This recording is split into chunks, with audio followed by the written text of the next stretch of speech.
जय शिवराय मित्रांनो. तुम्ही जर याच्या अगोदरचा व्हिडिओ पाहिला नसेल तर पहा. आपली थोडक्यात चर्चा चालली होती की मी ड्रायव्हर आहे. मी राजनगावला जात होतो पहिला. थोडक्यात सांगतो. काय काय तिथं प्रॉब्लेम येतात किंवा काय नाही. हे थोडक्यात सध्या माझा एक मित्र आहे इथं. त्याची 909 गाडी आहे. तो सुद्धा त्याच कंपनीत जातो. इथूनच भरतो. सध्या आपण त्यांच्याशी बोलू. जय शिवराम मित्रांनो, नाव सांगा. माझं नाव विजय आहे आणि निखिल चव्हाण साहेब ते आपले सहकारी मित्र आहेत. ते पण एक ड्रायव्हर आहेत. पण आम्हाला एकच म्हणायचं आहे, तर ड्रायव्हरच्या जे प्रॉब्लेम असतात ना, वेळेचं टायमिंगचं काही नसते. ड्रायव्हरला वेळेवर जेवण नसते, ड्रायव्हरला वेळेवर झोप नसते. तर कंपनीत गाडी असते त्याच्यामुळं ते मटेरियल ती वाहतूक म्हणजे टायमावर वेळेवर पोहोचणं हे ड्रायव्हरचं काम असते कुठल्याही. तर असंच एक संध्याकाळच्या टायमाला आमच्या मित्राची गाडी भरली आणि तिकडं फोन चालू आले. तर त्यानं सांगितलं की अर्जंट आहे, मटेरियल लाईन बंद पडते, लवकर या. तर इथून जाणं हे म्हणजे रांजणगाव म्हणजे 70 किलोमीटर.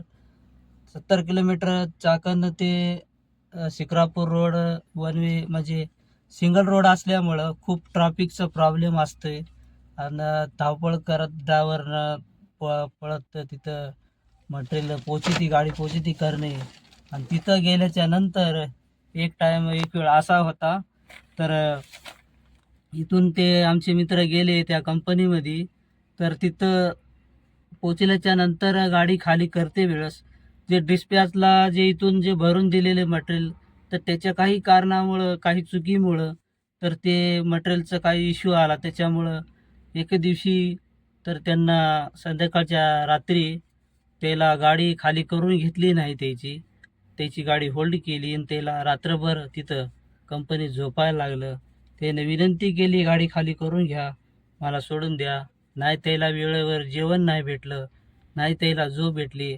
छोटी गाडी पिकअप असल्यामुळे त्यांना गाडीमध्ये झोपायला सुद्धा व्यवस्थित भेटलं नाही. तर तिथं मच्छर, थंडी वगैरे. तर अशा परिस्थितीमध्ये त्यानं रात्र काढली, पूर्ण रात्र त्याला काढावं लागली. तर मला हेच म्हणायचे मित्र हो, मग मी पण गेलो होतो संध्याकाळी काल गाडी इथून भरून. मला 6-7 वाजता सोडलं. तर ते पण म्हणत होते अर्जंट आहे, अर्जंट आहे. पण मी पण गेलो. तर मला जायला तिथं कमीत कमी 9 ते 10 वाजले. इथून 7 वाजता निघालो होतो.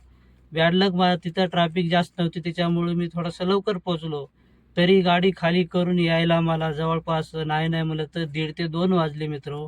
पण कोणी विचारते का आपल्याला ड्रायव्हर भावाला, तू कुठं आहेस? कंपनीवाले विचारणार का? त्याला जेवण केलास का? आपल्या ड्रायव्हर भावाचे काही मित्र समजा भावने कोणी ओळखून घेते का? नाही त्याला झोप नसते, नाही त्याला टायमावर जेवण नसते. फक्त बरं, ठीक आहे विजय डिलिव्हरी. साहेब. तुम्हाला एक प्रश्न विचारायचा आहे हां, बोला. की तुम्ही आता समजा जाता राजनगावला. हां. तुम्हाला काय काय प्रॉब्लेम येतात राजनगावला कंपनीत? काय काय प्रॉब्लेम आला आहे आजपर्यंत? काय झाले? प्रॉब्लेम तर असे बरेचदा येतात, की इथून गाडी भरून देतात. तर मटेरियलचा काही इश्यू असल्यामुळं तिथं आपल्याला 5-5, 6-6 मटेरियलचा इश्यू घंटे. म्हणजे मटेरियलचा इश्यू म्हणजे नेमकं काय बुवा? मटेरियल चुकीचं देतात का? समजा जिथं एलएचे, जिथं आरएचे ते उलटं पालटं देतात, मिक्सिंग देतात का? पेपरचा प्रॉब्लेम का? नेमकी काय? एक वेळेस पेपरचा बी प्रॉब्लेम असतोय. हं, आणि एक वेळेस जे डिस्पॅच करतात कंपनीमधून जे भरून देत असतात मटेरियल, हं, त्याच्या काही नजर चुकीमुळं असेल किंवा काही कारणामुळं हं, त्याच्यामुळं पण आपली गाडी होल्ड केल्या जाते. जवळपास मी 8-8 तास मला वेटिंगला थांबलेलं होतं. नाही हं, जेवण, नाही कोणी काय विचारणार नाही. तर ते हं, असे प्रॉब्लेम अशा लाईफमध्ये, ड्रायव्हर लाईफमध्ये भरपूर असे असतात. काही ट्रॅफिकचे प्रॉब्लेम असतात. जिथं आपल्याला 2 तास लागतात, तिथं 4-4, 5-5 बी तास लागते हं. ट्रॅफिकमध्ये. त्याच्यामुळं बी काही प्रॉब्लेम असतात. तर म्हणायचं आहे की एवढंच.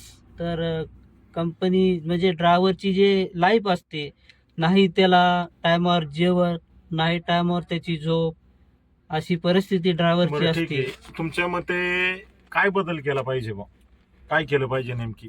बदल हे करायला पाहिजे की आपण आता मॉर्निंग टाईम जे चालू होतंय, हा. जे संध्याकाळी डिस्पॅच नाईटला जास्तीत जास्त 11 वाजे कोणा चालू असते पुढच्या कंपनीत, हा, हा. तर इकडून गाड्या सरासरी 10 ते 11 लईत लई म्हणजे तिकडून रिटर्न आलं पाहिजे असं बरं एक ठीक 5-6 आहे, मला वाजता कळलं. तिकडून. हा म्हणजे थोडक्यात कंपनीने मित्रांनो असं केलं पाहिजे हा की मटेरियल थोडस व्यवस्थित भरलं पाहिजे, पेपर व्यवस्थित चेक केले हा पाहिजे. हा ते सगळं. आता हा कसं आहे, जी गाडी राजनगावला जाते हा इथनं लॉंग रूट आहे, उद्या जर काही प्रॉब्लेम आला हा तर माणूस काही इकडनं कंपनीतून लवकर पोहोचू शकत नाही. हा हा त्याच्यामुळं माझं हे एवढंच म्हणणं आहे की कोणतीही कंपनी असो, आमचीच नाही, हा कोणताही ड्रायव्हर असो, कोणतीही कंपनी असो, त्या कंपनीने जर गाडी लांब पाठवायची आहे हा तर प्लीज कंपनीने गाडी लवकरात रिचेक लवकर. मटेरियल करावा, हा व्यवस्थित रिचेक, पेपर द्यावा गाडी आणि लवकरात गाडी लवकर थोडीशी सोडणे, लवकर सोडावा, एवढीच म्हणजे इच्छा आहे. ड्रायव्हर वेळेवर घरी हो. येऊ शकेल आणि परिवारासंग त्याच्या सहकुटुंबासंग